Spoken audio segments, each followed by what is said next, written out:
నమస్కారం. రవి కిరణాల న్యూస్ వార్తలకు స్వాగతం. ముందుగా వార్తల్లోని ముఖ్యాంశాలు. భోగాపురం ఎయిర్పోర్ట్ ఘనత 100% కూటమిదేనన్న పీవీఎన్ మాధవ్. వైసీపీ హయాంలో రాష్ట్రంలో అరాచకం సృష్టించారని విమర్శ. కుప్పం వరకు హంద్రినీవా నీళ్లు అందిస్తామని హామీ. ఉత్తరాంధ్ర సుజల స్రవంతి పనులు వేగవంతం చేస్తామని వెల్లడి.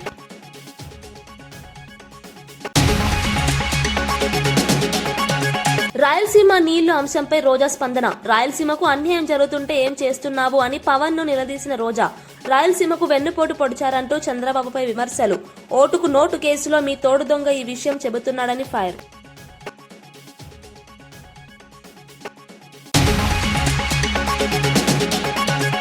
ఈవీ బ్యాటరీ సామర్థ్యం పెంపుపై ప్రభుత్వ చర్యలు. ఈవీ ఛార్జింగ్ స్టేషన్లు పెంచుతున్నామన్న మంత్రి పొన్నం. ఈవీ రాయితీలతో 900 కోట్ల పన్ను నష్టమని వెల్లడి. దీర్ఘకాల ప్రయోజనాల కోసమే ఈవీ పాలసీ కొనసాగింపు అని వెల్లడి.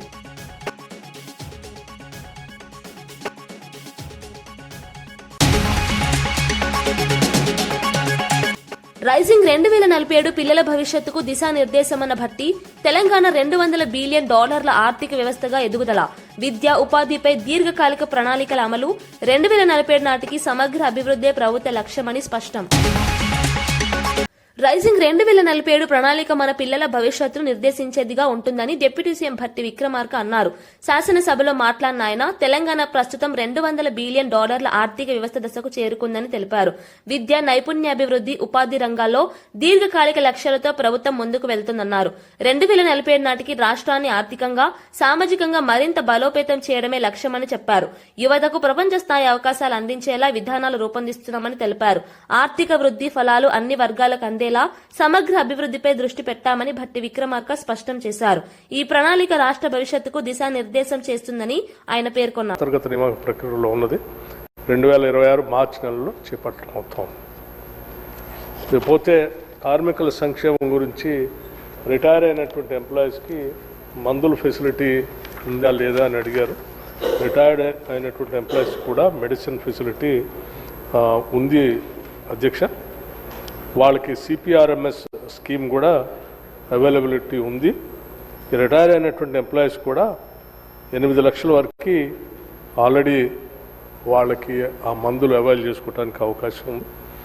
అట్లాగే వాహనాల బ్యాటరీ సామర్థ్యం పెంపునకు కంపెనీలు చర్యలు తీసుకుంటున్నాయని మంత్రి పొన్నం ప్రభాకర్ తెలిపారు. శాసనసభలో మాట్లాడుతూ ఈవీ వాహనాల వినియోగాన్ని ప్రోత్సహించేందుకు ఛార్జింగ్ స్టేషన్ల సంఖ్య పెంచే దిశగా ప్రభుత్వం చర్యలు తీసుకుంటుందన్నారు. ఈవీ పాలసీ కింద తయారీదారులు, డీలర్లతో సమావేశాలు నిర్వహించినట్లు తెలిపారు. పర్యావరణ పరిరక్షణ లక్ష్యంగా ఈవీ వాహనాలపై రాయితీలు అమలు చేయడం వల్ల రాష్ట్రానికి సుమారు 900 కోట్ల పన్ను నష్టం వాటిల్లిందని వెల్లడించారు. అయినప్పటికీ దీర్ఘకాల ప్రయోజనాలను దృష్టిలో ఉంచుకుని ఈ విధానాన్ని కొనసాగిస్తున్నామని చెప్పారు. భవిష్యత్తులో బ్యాటరీ టెక్నాలజీలో మరింత పురోగతి సాధిస్తే ఈవీ వాహనాలు ప్రజలకు మరింత అందుబాటులోకి వస్తాయని మంత్రి అభిప్రాయపడ్డారు. 15 సంవత్సరాలు పైబడ్డ ప్రభుత్వ వాహనాలు కూడా ఖచ్చితంగా వాటిని స్క్రాప్ చేస్తాను అధ్యక్ష. అయితే బయట ప్యాసింజర్ సంబంధించిన వాహనాలకు సంబంధించి గ్రీన్ ట్యాక్స్ పేరు మీద ఎగ్జంప్షన్ చేసి ఆ వాహనాలను నడుపుకోవడానికి ఒక జీవోలో వెసులుబాటు ఇచ్చినారు. దాన్ని కూడా మేము అనేక సందర్భాల్లో మరి కేంద్ర మంత్రి గడ్కరీ గారు కలిసినప్పుడు ఈ వెసులుబాటు వల్ల కఠినంగా మేము నిర్ణయించలేకపోతా ఉన్నాం. ఆ 15 సంవత్సరాలు వాహనాలు దాటి పొల్యూషన్ కారణమవుతున్న వాహనాల మీద కఠినమైన చర్యలు తీసుకోలేకపోతున్నామని చెప్తాను అధ్యక్ష.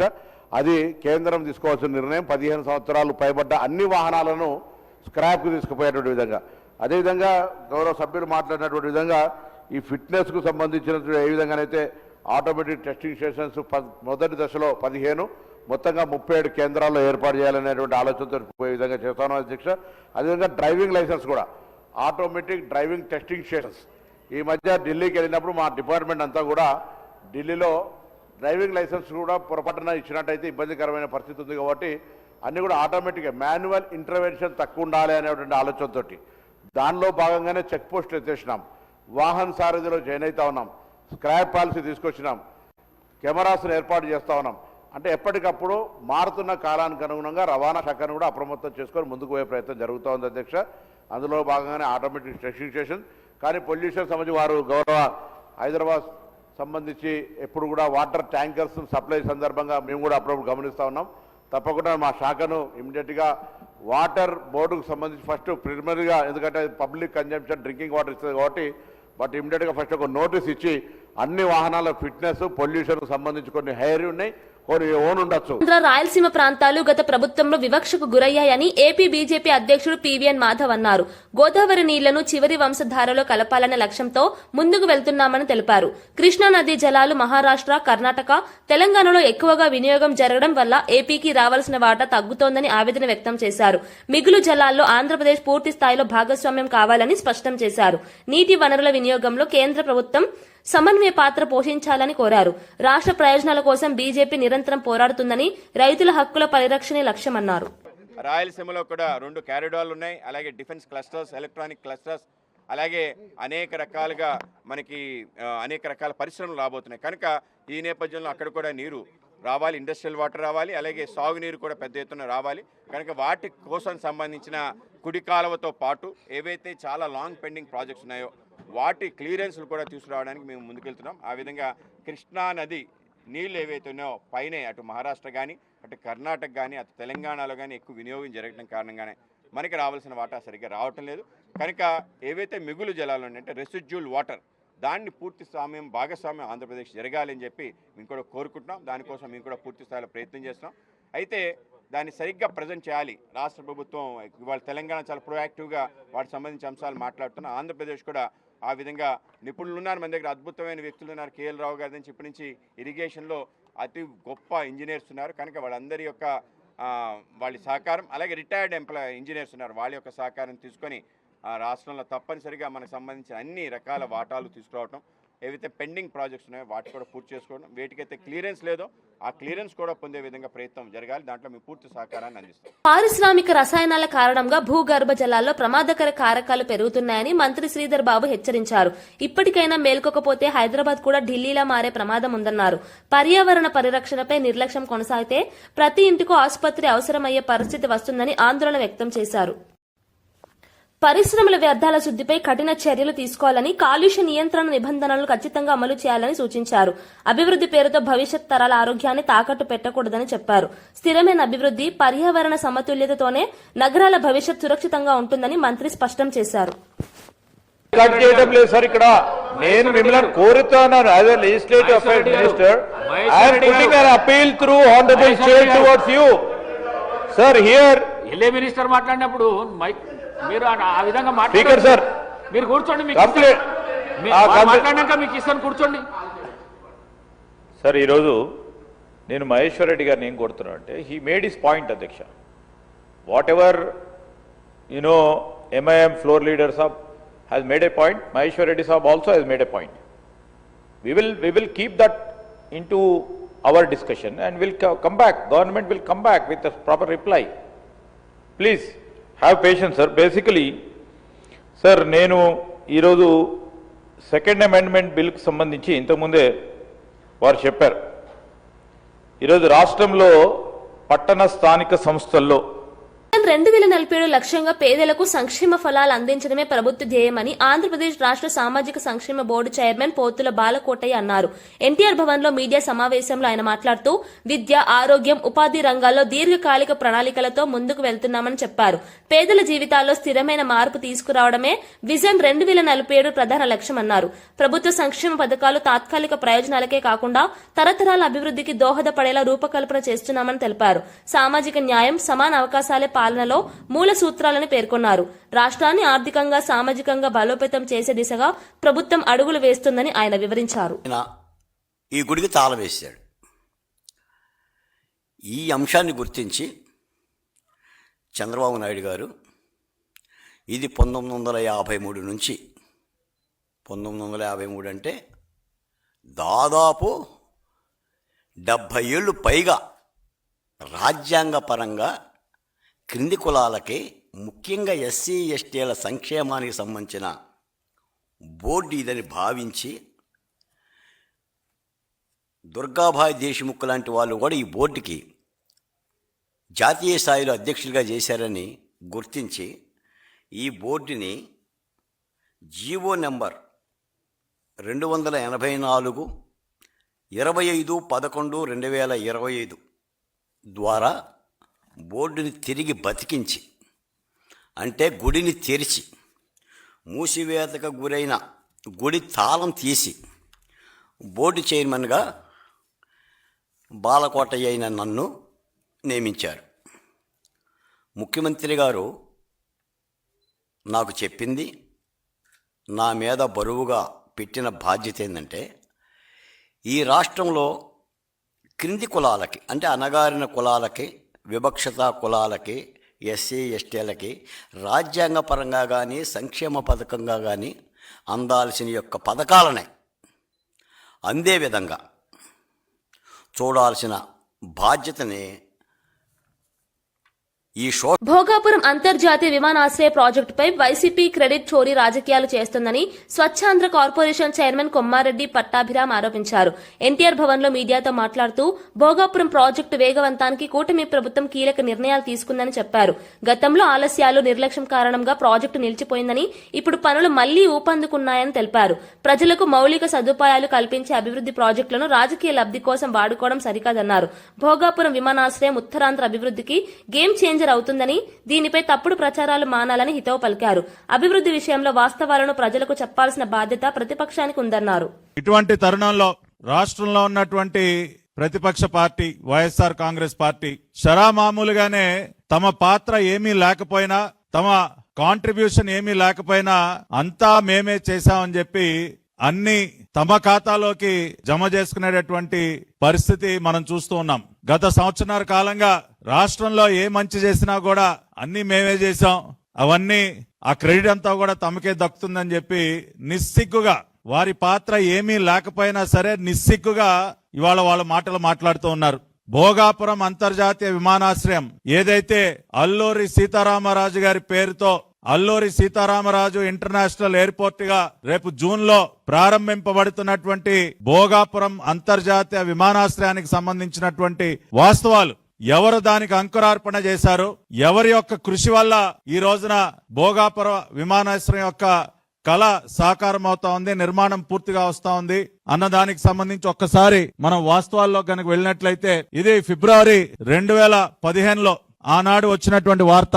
ఏదైతే మరి బెంగళూరులో జరుగుతున్నటువంటి ఎయిర్ షో, ఇంటర్నేషనల్ ఎయిర్ షోలో నారా చంద్రబాబు నాయుడు గారు పాల్గొన్నటువంటి దృశ్యం, ఆ రోజున కేంద్ర పౌర విమానయాన శాఖ మంత్రిగా ఉన్నటువంటి అశోక్ గజపతిరాజు గారు, అదేవిధంగా చంద్రబాబు నాయుడు గారు, ఆనాటి కేంద్ర సహాయ మంత్రి సుజనా చౌదరి గారు, వీరందరూ కూడా ఇంటర్నేషనల్ ఎయిర్ షో బెంగళూరులో పాల్గొన్న సందర్భంలో వారు ఆ రోజున ప్రకటించారు, భోగాపురంలో ఒక అంతర్జాతీయ విమానాశ్రయ నిర్మాణానికి మేము పూనుకుంటున్నామని చెప్పి ప్రకటిస్తూ వారు మాట్లాడినటువంటి వివరాలు కూడా ఈ వార్తలో మనం చూడొచ్చు. భోగాపురం వద్ద హైదరాబాద్ కి మించిన విమానాశ్రయాన్ని నిర్మించనున్నాం అని చంద్రబాబు నాయుడు గారు ప్రకటిస్తూ వైమానిక పరిశ్రమలకు ఎర్రతివాచి పరుస్తూ ఆ రోజున బెంగళూరులో వారు మాట్లాడినటువంటి మాటలు. ఫిబ్రవరి 20, 2015 నారా చంద్రబాబు నాయుడు గారు ఇంటర్నేషనల్ ఎయిర్ షో బెంగళూరులో వారు ప్రకటించినటువంటి విషయాన్ని, ఆ రోజు వచ్చినటువంటి వార్తను కూడా ఇక్కడ మీకు చూపిస్తూ ఉన్నాం. అంటే ఈ యొక్క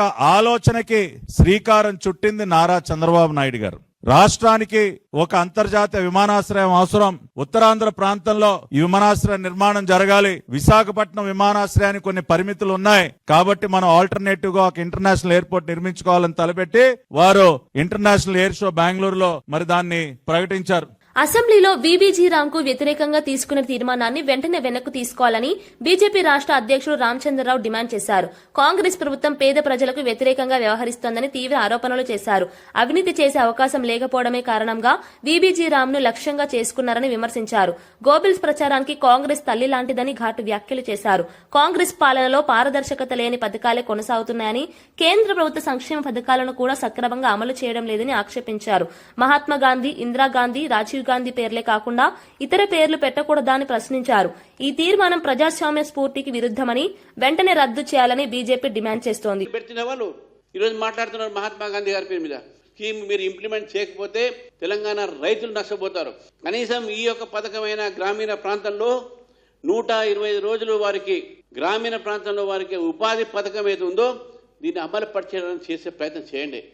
వ్యక్తులకు, మీ ఎమ్మెల్యేలకు, మీ సంబంధించిన నాయకులకు ఎక్కడ కూడా దీంట్లో అవినీతి చేసే స్కోప్ దొరకదు. అందుకే మీరు దీన్ని వ్యతిరేకిస్తున్నారు. దయచేసి నేను రేవంత్ రెడ్డి గారు చెప్తా ఉన్నాను, మీరు ఆ తీర్మానాన్ని మళ్ళీ వాపసు చేయండి. స్వాతంత్ర్యం వచ్చి 78 ఏళ్లు గడిచినా కేంద్రంలో బీసీలకు ప్రత్యేక మంత్రిత్వ శాఖ లేకపోవడం బాధాకరమని బీసీ సంక్షేమ సంఘం జాతీయ అధ్యక్షుడు ఆర్ కృష్ణయ్య అన్నారు. హైదరాబాద్ బషీర్బాగ్ ప్రెస్ క్లబ్ లో నిర్వహించిన సమావేశంలో ఆయన మాట్లాడుతూ బీసీల హక్కుల కోసం కేంద్ర ప్రభుత్వంపై నిరంతరం ఒత్తిడి తెస్తామని స్పష్టం చేశారు. విద్యుత్ శాఖలో ఖాళీగా ఉన్న పోస్టులను తక్షణమే భర్తీ చేయాలని డిమాండ్ చేశారు. నూతన పెన్షన్ స్కీమ్ కారణంగా ఉద్యోగులు తీవ్రంగా నష్టపోతున్నారని, పాత పెన్షన్ విధానాన్ని తిరిగి అమలు చేయాలని కోరారు. బీసీలు దేశాభివృద్ధికి వెన్నెముక లాంటి వారని, అయినా సరైన ప్రాతినిధ్యం లభించడం లేదని ఆవేదన వ్యక్తం చేశారు. ఈ అంశంపై దేశవ్యాప్తంగా ఉద్యమాలు చేపడతామని హెచ్చరించారు. ఈ మున్సిపాలిటీలో ఖచ్చితంగా 42% అమలు చేయాలని, లేని పక్షంలో కాంగ్రెస్ కు తీరని నష్టం జరుగుతుంది, ఈ బీసీలకు ద్రోహం చేసిన పార్టీగా మిగిలిపోతుందని చెప్పి హెచ్చరిస్తున్నారు. మంత్రి పదవులను అనుభవించారు, 1000 కోట్లు లూటీ చేస్తున్నారు, బీసీలకు ద్రోహం చేస్తున్నారని చెప్పి మేము విమర్శిస్తున్నాం. గత ప్రభుత్వ హయాంలో అశాస్త్రీయంగా జరిగిన మండలాలు, రెవెన్యూ డివిజన్లు, జిల్లాల విభజనను సరిదిద్దుతామని మంత్రి పొంగులేటి శ్రీనివాసరెడ్డి హామీ ఇచ్చారు. శాసనసభలో ప్రశ్నోత్తరాల సమయంలో ఆయన మాట్లాడుతూ ఒకే నియోజకవర్గంలోని మండలాలు వేర్వేరు జిల్లాల్లో ఉండే పరిస్థితి ఏర్పడిందని చెప్పారు. రాజకీయ లబ్ది కోసం ఇష్టానుసారంగా విభజనలు చేశారని ఆరోపించారు. లోపాలను సరిదిద్దేందుకు ప్రత్యేక నివేదిక తయారు చేసి శాసనసభలో చర్చించి పునర్వ్యవస్థీకరణ చేపడతామని తెలిపారు. ముఖ్యమంత్రి రేవంత్ రెడ్డి నాయకత్వంలో సమగ్ర నిర్ణయం తీసుకుంటామని స్పష్టం చేశారు. ఈ ప్రకటనతో జిల్లాల పునర్వ్యవస్థీకరణపై చర్చలు మొదలయ్యాయి. మండలాలు చేసే విషయంలో కానీ, కొత్త జిల్లాలు చేసే విషయంలో కానీ సైంటిఫిక్ గా చేయని కారణంగా ఏదో మొక్కుబడిగా వారికి మ్యాజిక్ ఫిగర్ రావాలనో, వారికి కలిసొచ్చే అంకె ప్రకారంగానే జిల్లాలు చేయాలనో, వారికి పొగిడే వారికి ఒక మండలమో, పొగిడిన వారికి ఒక జిల్లానో విడదీయాలనో రకరకాల ఆలోచనలతో ఆనాటి ప్రభుత్వం చేసిన మాట కొన్ని నిజం అధ్యక్ష. దీన్ని తప్పకుండా గౌరవ ముఖ్యమంత్రి గారితో, కేబినెట్ తో చర్చించిన తర్వాత ఇదే సభలో దీన్ని చర్చించి రాష్ట్ర వ్యాప్తంగా అన్సైంటిఫిక్ గా ఏవైతే జరిగాయో వాటిని సైంటిఫిక్ గా చేయాల్సిన అవసరం ఉందని వ్యక్తిగతంగా నేను కూడా భావిస్తూ తప్పకుండా ప్రభుత్వం ఇటువంటి విషయాలను పరిశీలించు. కొత్త మండలాలు నిజంగా అవసరం ఉన్న దగ్గర ఆనాడు ఇవ్వలేదు, కొత్త డివిజన్లు నిజంగా అవసరం ఉన్న దగ్గర కూడా ఇవ్వలేదు అధ్యక్ష. కొన్ని జిల్లాలు చూస్తే 2-3 మండలాలు ఒక జిల్లా కింద ప్రకటించారు. కొన్ని జిల్లాలు ఈనాటికి చాలా విశాలంగా 17-18 మండలాలతో కొన్ని జిల్లాలు ఇబ్బంది ఉన్నాయి. డెఫినెట్ గా వీటన్నిటి మీద కూడా ప్రభుత్వం పరిశీలించి ఒక నివేదికను తెప్పించుకొని ఈ శాసనసభలో చర్చించి నిర్ణయం తీసుకుంటడం జరుగుద్దని వేదిక ద్వారా తెలియజేస్తున్నాను. గోదావరి జిల్లా అనపర్తి రైల్వే స్టేషన్ లో జన్మభూమి సూపర్ ఫాస్ట్ ఎక్స్ప్రెస్ హాల్టింగ్ ను ఎంపీ దగ్గుబాటి పురంధేశ్వరి మరియు ఎమ్మెల్యే నల్లమిల్లి రామకృష్ణారెడ్డి ప్రారంభించారు. ఈ సందర్భంగా పురంధేశ్వరి మాట్లాడుతూ సంక్రాంతి పండుగను అనపర్తిలో 10 రోజుల ముందే జరుపుకుంటున్న భావన కలుగుతుందన్నారు. ఈ హాల్టింగ్ తో ప్రయాణికులకు ఎంతో సౌకర్యం కలుగుతుందని తెలిపారు. స్థానిక అభివృద్ధిలో రైల్వే సదుపాయాలు కీలకమని, అనపర్తి ప్రాంతానికి ఇది చారిత్రక ఘట్టమన్నారు. ప్రజల దీర్ఘకాలిక డిమాండ్ నెరవేరిందని స్థానికులు హర్షం వ్యక్తం చేశారు. ఒక రకంగా చెప్పాలంటే సంక్రాంతి పండుగ ఇవాళ అప్పుడే అనపర్తిలో మనం నిర్వహించుకుంటున్నాం అనేటువంటి భావన ఖచ్చితంగా కలుగుతుంది. ఎందుకంటే ఈ ప్రాంత ప్రజల యొక్క చిరకాల వాంఛ, అనేక సంవత్సరాలుగా ఏదైతే జన్మభూమి హాల్ట్ ఇక్కడ ప్రజలు ఆకాంక్షిస్తూ వచ్చారో ఇవాళ దాన్ని మనం సార్థకం చేసుకున్నటువంటి రోజు ఇవాళ. 2024 ఎన్నికల సందర్భంలో ప్రజల వద్దకు మేము వెళ్ళినప్పుడు మమ్మల్ని అడిగినటువంటి మొట్టమొదటి అభ్యర్థన ఏమిటంటే ఇక్కడ జన్మభూమి హాల్ట్ చేయించాలి అని. నేను ఈ రోజు హృదయపూర్వకంగా అశ్విని వైష్ణవ్ గారికి, ప్రధాని నరేంద్ర మోడీ గారికి కూడా నా ధన్యవాదాలు తెలియజేస్తున్నాను. ఎందుకంటే వెంటనే ఈ విషయం ఎప్పుడైతే అశ్విని వైష్ణవ్ గారి దృష్టికి స్థానిక శాసనసభ సభ్యులు నల్లమిల్లి రామకృష్ణారెడ్డి గారి సహకారంతో తీసుకుని వెళ్లామో వారు దానికి సానుకూలంగా స్పందించి అక్కడ ఉన్నటువంటి రైల్వే అధికారులతో కూడా చర్చించి ఏ విధంగా ఇక్కడ ఈ స్టాప్ మనం సాధించవచ్చో వారు తన వంతు సహకారాన్ని మాకు సంపూర్ణంగా అందించారు. కనుక వారికి హృదయపూర్వకంగా నా ధన్యవాదాలు తెలియజేస్తున్నాను. అదే విధంగా మేము చెప్పినట్లుగా ఈ ప్రాంత అభివృద్ధికి ఎప్పటికప్పుడు స్థానిక శాసనసభ సభ్యుల యొక్క సహకారంతో విషయాలు మా దృష్టికి తీసుకొస్తున్నటువంటి సందర్భంలో వాటిని పరిష్కరించుకుంటూ ముందుకు వెళ్తున్నటువంటి నేపథ్యంలో ప్రజల యొక్క ఆశీర్వాదం ఎప్పుడు కూడా మాతోటి ఉంటుందని చెప్పి నేను విశ్వసిస్తున్నాను. నమస్కారం.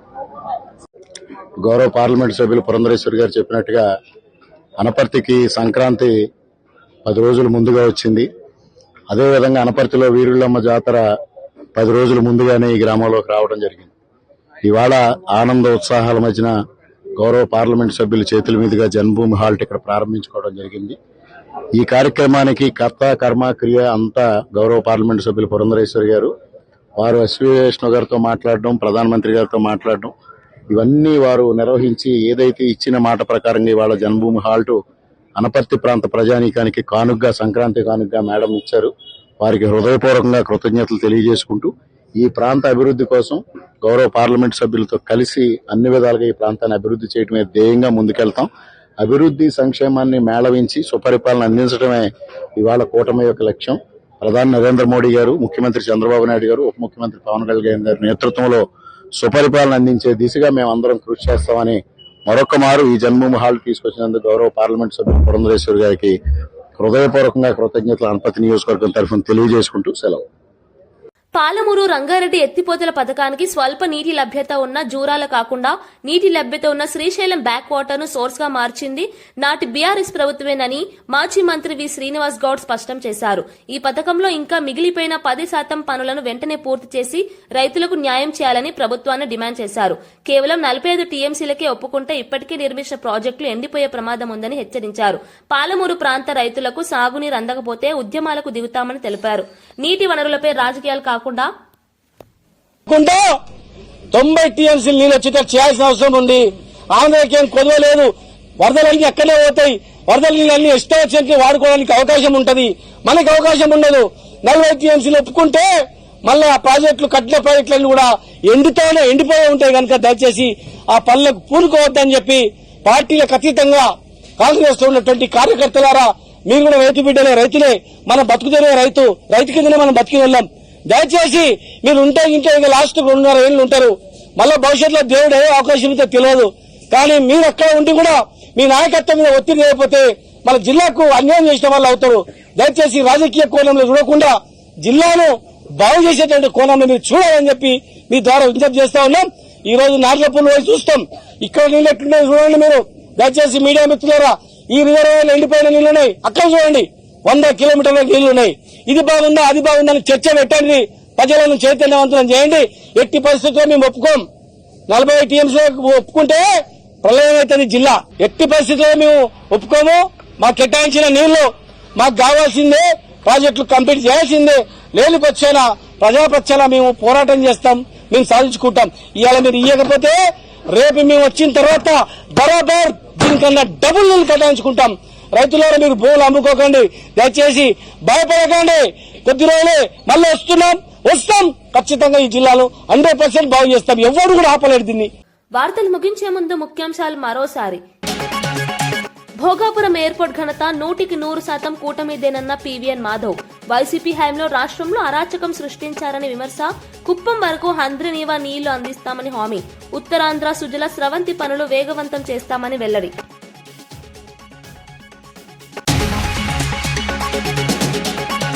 రాయలసీమ నీళ్లు అంశంపై రోజా స్పందన. రాయలసీమకు అన్యాయం జరుగుతుంటే ఏం చేస్తున్నావు అని పవన్ ను నిలదీసిన రోజా. రాయలసీమకు వెన్నుపోటు పొడిచారంటూ చంద్రబాబుపై విమర్శలు. ఓటుకు నోటు కేసులో మీ తోడు దొంగ ఈ విషయం చెబుతున్నాడని ఫైర్.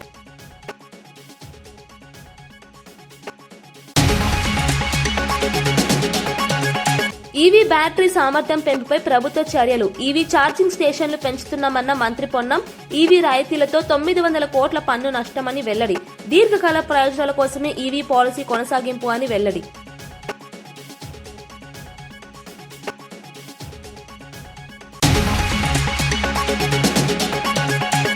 రైజింగ్ 2047 పిల్లల భవిష్యత్తుకు దిశానిర్దేశమన్న భట్టి. తెలంగాణ $200 బిలియన్ ఆర్థిక వ్యవస్థగా ఎదుగుదల. విద్య, ఉపాధిపై దీర్ఘకాలిక ప్రణాళికల అమలు. 2047 నాటికి సమగ్ర అభివృద్ధే ప్రభుత్వ లక్ష్యమని స్పష్టం. ఇవి ఈనాటి వార్తా విశేషాలు. మరో బులెటిన్లో మళ్లీ కలుద్దాం. నమస్కారం.